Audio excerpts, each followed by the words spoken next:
Big breaking చూస్తున్నాం. హన్మకొండకు చెందిన Pawan Kalyan fan పొనుగంటి Niranjan మృతి చెందాడు. 17 ఏళ్ల నిరంజన్ జన్యుపరమైన వ్యాధితో బాధపడుతున్న సంగతి తెలిసిందే.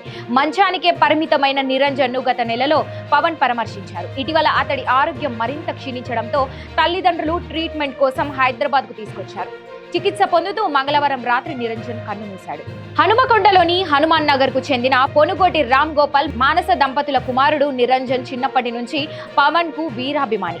7 ఏళ్ల వరకు బాగానే ఉన్న నిరంజన్ ఆరోగ్యం ఫ్యూచర్స్ మాస్కులర్ డిస్ట్రోఫీ అనే జన్యు సంబంధమైన వ్యాధి వల్ల క్రమంగా క్షీణిస్తూ వచ్చింది. ఎదుగుదల కూడా ఆగిపోయింది. ప్రాణాంతక వ్యాధితో బాధపడుతున్న నిరంజన్ పవన్ ను కలవాలనుందని తల్లిదండ్రులకు చెప్పాడు. నిరంజన్ ఆకాంక్షను వీడియోల ద్వారా తెలుసుకున్న జనసేనాని ఆ కోరికను నెరవేర్చారు.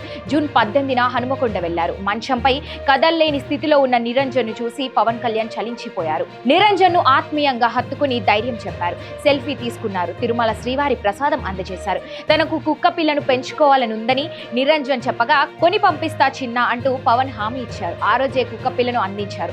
ఓజీ 2 తీస్తే అందులో నువ్వే నా స్పెషల్ గెస్ట్ అని కలిసి సినిమా చూద్దామని పవన్ చెప్పారు. అక్కడి నుంచి వెళ్లే ముందు జనసేన డైరీలో ప్రియమైన నిరంజన్ ప్రేమతో ఆ దుర్గామాత ఆశీస్సులతో నువ్వు చల్లగా ఉండాలని కోరుకుంటూ అని పవన్ తన సందేశాన్ని రాసి ఇచ్చారు.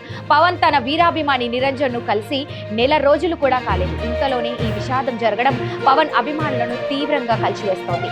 నిరంజన్ మృతి పట్ల జనసేన నేతలు, స్థానికులు, ప్రజాప్రతినిధులు సంతాపం వ్యక్తం చేశారు.